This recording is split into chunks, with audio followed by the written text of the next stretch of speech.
The best stories have deep personal roots behind them. Khaila Amazan is the brilliant writer behind the short film The Spider Within, a Spider-Verse story. Today, she shares her experiences writing under the Lens program, an amazing initiative for up-and-coming filmmakers from Sony Animation. What's it like to write about a big character like Spider-Man? How does anxiety influence her work?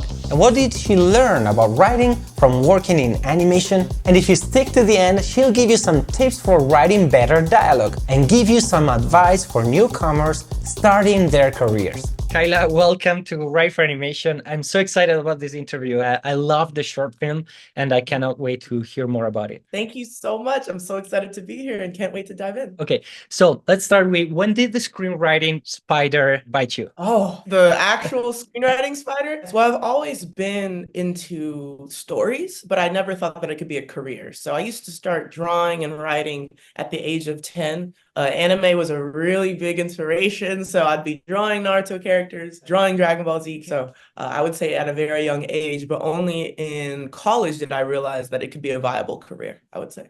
So we're going to mix some questions from the audience as well. Okay.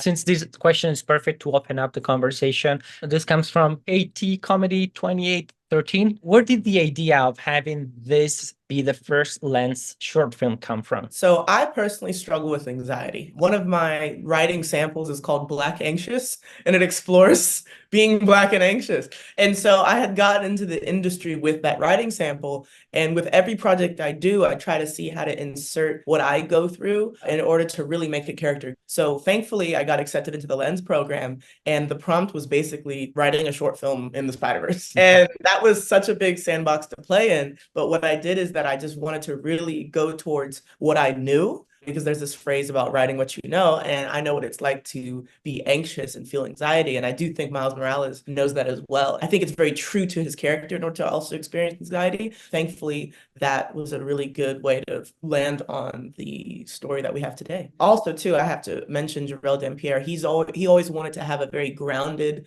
domestic approach to Miles, so knowing that kind of reduced the sandbox even further to focusing on a very character-forward piece, and that's how we landed on an anxiety attack.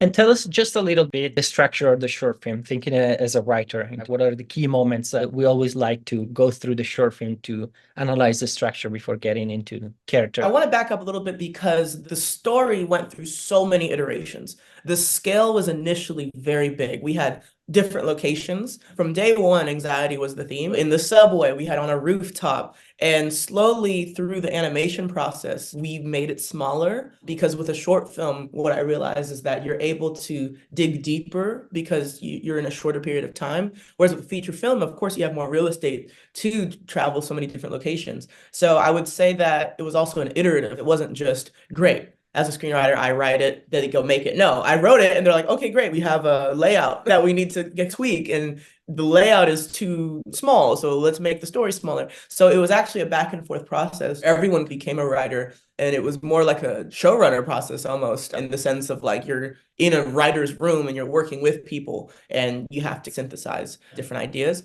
But eventually we landed on the before world, which is Miles's anxious state, right? We're seeing him in a bottled up anxious state. Act 2 is the emergence of that, because what I believe is that your emotions eventually do erupt from you. The turning point becomes his anxiety attack. Climax is, of course, the giant spider attacking him.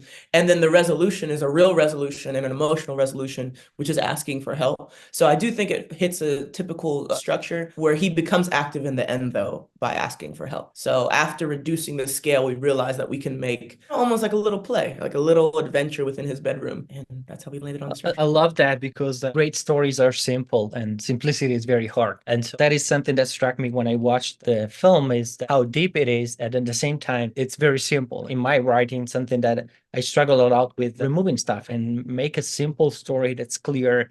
And that's where you find the personal touch that you can give to the depth of the story. And we have a question related to what you mentioned, and that's from Darius. He's one of the members of our Write for Animation Academy, which is a community we formed online.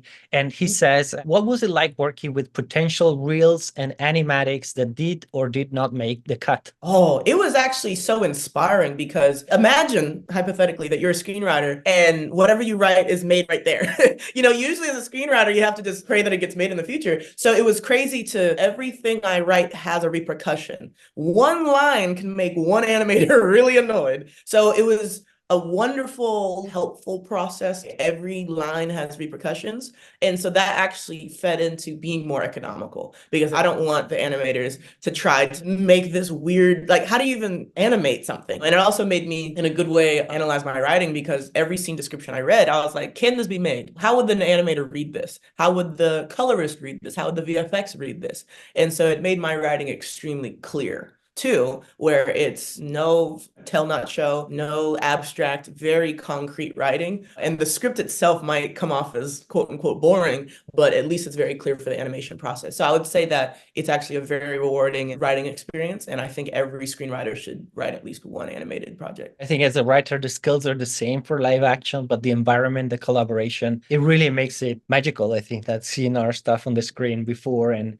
you realize your mistakes as well. How did you feel like when you watched the first reel, the very first version? Oh man, I almost cried, because it was just so cool to see so many people contribute to your vision, because I work in both live action and animation. Yeah. No shade to live action, but the rewarding nature of animation is there because everything's from scratch. Every single thing. It's not like we can just go to a house and shoot there. Everyone had to draw each frame, each line, and create that from the imagination. So I will say it has a different level of rewarding, because it really is everyone's brains coming together. And I will say that in animation, I do think the writer is quote unquote like a smaller peg in the machine, because there's so many iterations. Whereas in live action, I think it's bifurcated. It's just writer, director, then everyone else comes. But I believe that animators are writers. I believe the director was a writer. And then also vice versa. I contributed to some animation ideas. I contributed to some set ideas. So I think it's definitely more collaborative on the animation side. And I've heard that you got some mentorship as well as part of the program. One of the writers that I really admire is Ken Powers. How was he mentored by somebody that is such knowledgeable and willing to share about his experience? Honestly, like, it's so funny, because just being in the room with Camp and just getting his permission to take on the character, that was enough. Of course, we got into technical things, but I would say that it's mostly about the fact that he is willingly passing the baton and saying, you have permission to do this, you can do this, and we're excited to see it. Working with him was really great, as well as everyone else on the Spider-Verse team at Sony. And speaking of collaboration, I noticed some screenshots where maybe you were using writer duet. How did you organize your work practically with the director, Jarrell? I do think the industry standard is final draft. I didn't want to pay for it, so I did write a duet, which is a little cheaper. And also, too, I'm used to having an account where people can join in and share, because I also like the feeling of writer duet that you can join in the writing. So I actually do have my collaborator say, like, why don't you write a line or something, to try to like teach people screenwriting a little bit. So yes, I wrote the script in writer duet. I would say there was like 5 iterations of it. So the first step was us collaborating on like a pseudo treatment, which is just what happens in like a synopsis level of the film. And then I was given time to go off and write what I thought was there. And so the first draft, I will say, is a little more expansive. I think it takes place over 3 locations. It always took place in the apartment. And it also involved his spidey senses hearing everything around him. After that, I gave it to the team, and they gave me feedback on, oh, we can't really depict that. Oh, there's a Marvel issue. Oh, there's a character issue, because Jarrell Dampier, the awesome director for this, he knew Miles at the back of his hand. So he's like, Miles would actually do this. So I got a lot of feedback in that way. I would go back into my little writing cave, come back, and then I would say near the end, I would be writing in front of them. So we did have a writing session where it was like, okay, great, this is the draft we have. What do you all think? Okay, this line is hard to do. Writer's room. And I will say normal TV writers' rooms do that. Sometimes the head producer pulls up the script and edits it live. It became like a writer's room situation where, okay, this is the script. How do we all edit it? And Writer Duet, since it's cloud-based, made that really easy and possible. I use that as well. That's why I noticed. I think it's really cool for collaboration as well. I want to ask you something before we get to another question from the audience. And the short has to do with anxiety. And I think that I can relate to that in terms of being a writer and introverted. Part of our job, like, we get into our caves, we write alone, but at the same time, we need to be very spontaneous. We need very active and pitch and have other people fall in love with our stories. And so have you ever felt like Miles as a writer in terms of writer's block, or a situation that made you anxious in a context where you're working with others? Oh my gosh, I love that question because I also love that you pointed out that writers, we have to be introverted and extroverted. I do think that writing itself is such a quote unquote introverted process. You're inside your head, you're inside your world. Usually you write alone if you're in features, but to win the job, you have to be extroverted. You're pitching, you're sharing, you're talking, you're a salesman. So I do think screenwriters are half salesmen and half novelists or something. So that whiplash is very stressful, I would say. Being in a room full of people and then being given a task to do your own. So I definitely experienced anxiety. Deadlines, it's like being in college again, which is weird. I was like, why did I pick a career that's just deadline based? And I feel like I'm in college again. And also to not wanting to disappoint because screenwriting is product based. So it's great. What do you got after a few weeks?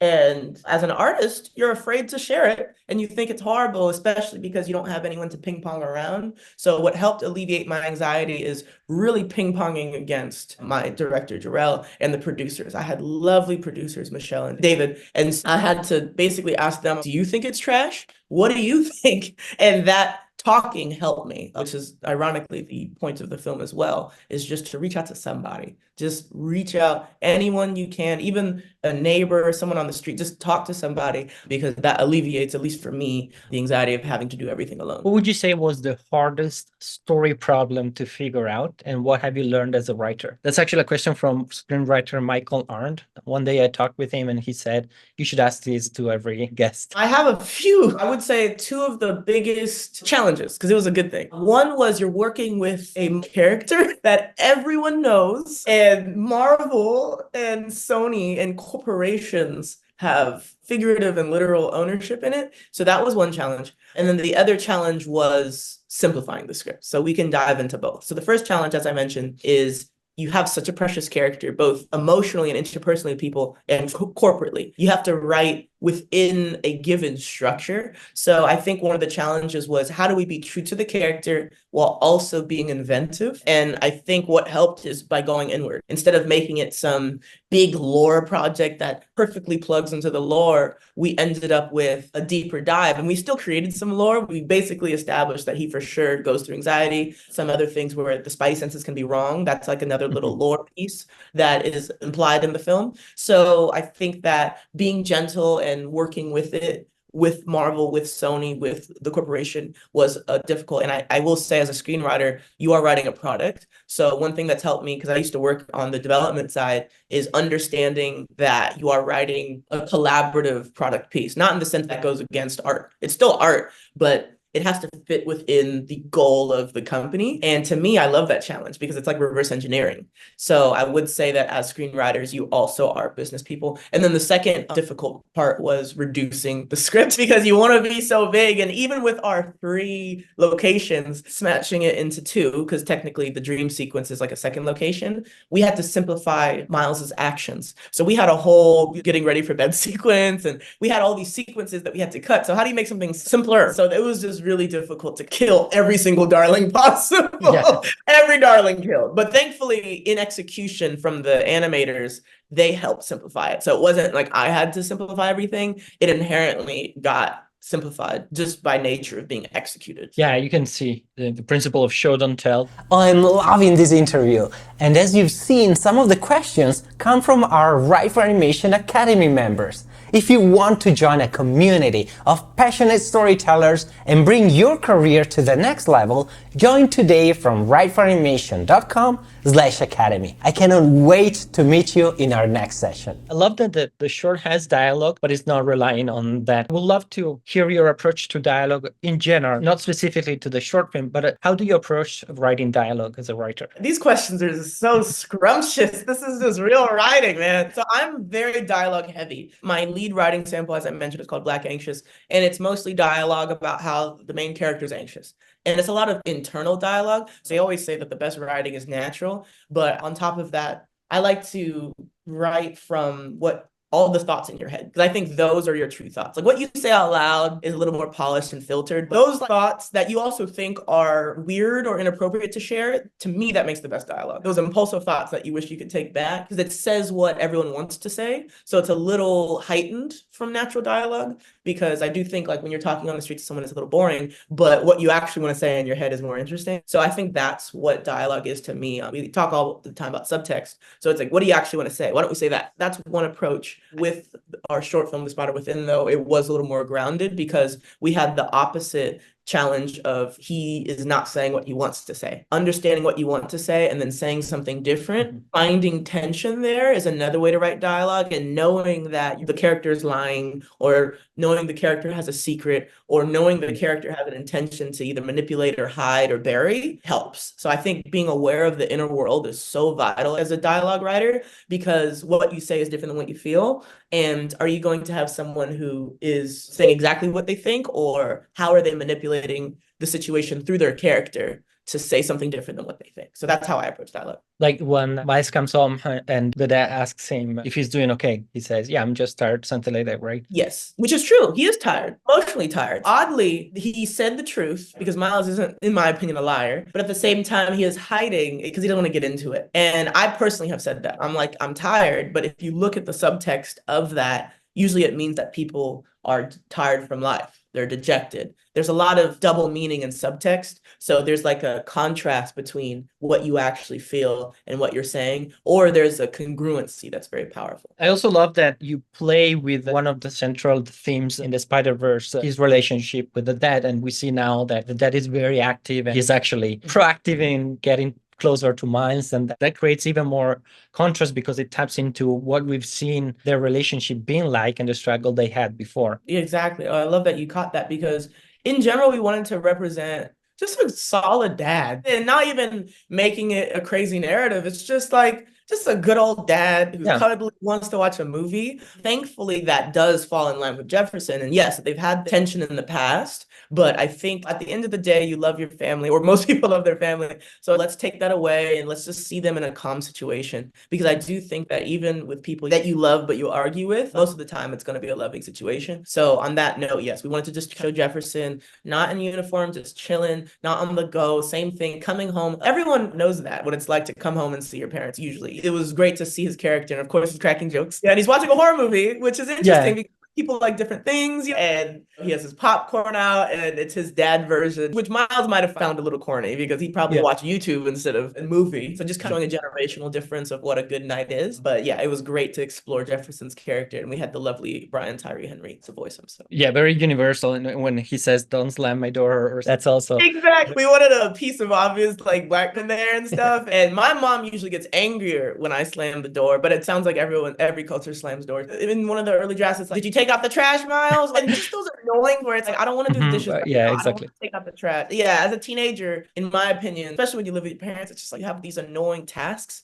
So we wanted to show how those tasks were annoying, but also made it funny. Reminds me when we had the great pleasure of having a panel with Phil Lord and Peter Ramsey and Jorge Gutierrez. I think it was Peter Ramsey and Phil Lord. They were sharing about the fact that what made special the theme and the family in Spider-Verse is that it's a regular family. They weren't trying to create something that is too crazy or too out of the ordinary. In that simplicity, again, you find the truth. So it's not plotting something that puts them one against each other on a plot level. It's more the natural outcome of what the story is pushing the main protagonist to face. 100%. And to me, there's beauty in the ordinary, because it's like, what makes an ordinary interaction interesting? And it's the characters. Like my mom doing something because she's such a character is different. So it's just like, what does this family dynamic look like? And to me, that makes it unique. Also, to their cultures make it unique and stuff. Because I'm Afro-Latina, I'm part Black and part Cuban. So it was interesting to see the clash of that and how that creates a pot of culture within a house. And to some people, that's interesting. To some people, it's like something they haven't seen before. And to me, I'm like, oh yeah, like my dad yelling and my mom yelling, we're all yelling. That's normal in my culture. So I think it's nice just to share culture, and it's new to some people or it's representative to other people. So a question. This is very broad, but I want to honor our audience and share. This is from Doc John Brutal. He says, how can I start to sell my first screenplay for an animated film? Oh, that's a great question, my guy. And I'll try to simplify it, because I know you've heard this before. There is no one way, which is true, but I'll try to simplify it into two routes. One is like the normal industry route. Two is the self-generated indie route. So you could partner with an animator on the internet, DeviantArt, Reddit, somewhere, YouTube, anywhere, Instagram, hit them up, try to make it, submit that to a film festival, get sold, boom. The other route is a more traditional industry route, which is, I think, getting your screenplay to a point where you can achieve representation. And I know everyone wants to get an agent, but one way to do that, you can do contests. Contests actually were good for me. Coverfly, shout out to Coverfly, that helped me out. Getting accepted into certain film festivals that puts you in touch with managers, even if they're independent managers, just getting out there. Also networking with as many people as possible, because I happen to network with a friend, Mitchell Bendersky, who passed my script to an agent. So just building a community, I think, is important. But the most important thing is making sure your script is good and ready. So if you need to get coverage, I got coverage with We Screenplay, which kind of was just a stranger rating my script. I actually personally don't ask my friends to read my scripts. I always ask strangers. So that's a good way to see if you're ready. And from there, believe me, if your script is ready, they will come. I love your answers. They're very practical, and you're even like pointing to specific place where they can find. That's exactly what we are about at Write for Animation. So I'm absolutely loving this. It's so hard to get representation and stuff, but once your project is good, people will pass it for you. My friend Mitchell, I didn't ask him to pass it. I just asked him to read it, and he passed it for me. And then also too, my scripts got better every time I submitted to a contest. Like I realized I got higher in the contest. So a lot of times your script might not be ready. So once you know it's ready, then you can shamelessly plug it. But I wouldn't plug it until it is scrumptious. Yeah. Keep working. There you go. So now we have a question from one of our Write for Animation Academy members, Lucas. He asks, how do you approach weaving yourself and your own story into an existing franchise with existing characters? It just happened to line up that Miles and I think are similar. You know what I'm saying? We have similar cultural backgrounds, similar personal backgrounds. I still think, though, you can always find a part of you that relates to a character, unless it's like really opposite. And also, too, I would just try to always inject yourself into a story. So a lot of my characters are anxious people. I feel like everyone does get anxious to a degree. Like even the strongest people, like even villains get anxious probably. Sometimes I use that as like a sounding board where it's, okay, what's like the Khaila version of this character? So what's the Khaila version of mine? So that you can feel the fingerprint auteur theory a little bit. So sometimes it is kind of like making a character more like you. I will suggest trying to find similarities first. And thankfully, with me and Miles, we are very similar. That's awesome. And how would you approach the stage of writing a short film? Once you have a short film that it's ready, or a script that it's ready, how would you encourage somebody that many of our people in our audience, they come from art. They're artists or animators, they're character designers. They have no clue how to start actually writing a short film. If you can briefly go through the stages, what would be your approach, your suggestions for somebody? First of all, shout out to anyone trying to write. I think that everyone's a writer. Let's stop the gatekeeping. I really don't like the gatekeeping of it. Writers don't have a certain look. Writers don't have a certain background. Anyone can be a writer. I also think that animators are writers. So y'all are actors, writers, everything. So just first of all, any insecurity, get that out of your mind, right? Because it's a long endeavor. Two, I would pick something you're obsessed with and or that you love, because it's going to be a long process that you're going to have to think about, dream about, do everything. And third, I think I would pick, like I said, something you're obsessed with, something that you love. And I'm a minimalist. I don't suggest that to everybody. Mad Max and Fury Road is one of my favorite maximalist things. So do be true to you. I would pick something personal that you're obsessed with and try to find the simplest story and iteration of that as a challenge. Even if you don't land on it, just try, because a short film is short. Sometimes I've noticed short films suffer when they try to cover too much ground. Of course, if you're an experienced writer, you can do that anyway, but I think short films are such a good challenge to keep simple, to keep in one location. Also, to minimal dialogue. Even though I'm a dialogue heavy person, as an animator, showing off the visuals sometimes is what I think is there, and sometimes dialogue can be daunting. So I just think that really taking away all the things that you're trying to hide your insecurities with and just keeping it a bare bones, what's like the most bare version of your story, keeping it simple. Don't be afraid to go to the quiet, boring moments, because if it's earnest, it won't be boring. Technically, Miles just went to sleep in our short film, so that could have been boring, and I was afraid that I wasn't enough and that the short film wasn't enough, but try that, because wherever you're scared is probably where gold is. I love it. It's a perfect way to end. I'd love to hear what's next for you. What are you working on? I see that you're working on more animation stuff. Anything you can and want to share? Yes. So even though I can't announce some things, I'm writing for a couple of major studios, which I'm really excited for. I'm also wrapping up a film I co-wrote with Anderson Paak called K-pop, so that's out pretty soon. And yeah, just more to come. You can follow me on the internet if you want. I really appreciate these questions. I'm so inspired just to geek out with you, Pietro, and the community. Just made my day. And everyone watching the film, I cried. I cried at the comments. Like just everyone, even the people that hate it. I loved y'all. You know what I mean? So you don't know how much it means to me as the writer that people understood and they care. So thank you so much. I love it. Thank you. And yeah, let's prepare for part 2. Let's do it, man. Comes out. Yeah. I can write it. Thank you, Khaila, and thank you, Sony Animation, for making this interview possible. Khaila gave you some great tips to begin your screenwriting career. Check out this video to learn everything you need to write your first short film. I'm Pietro, this is Write for Animation, and I'll see you there.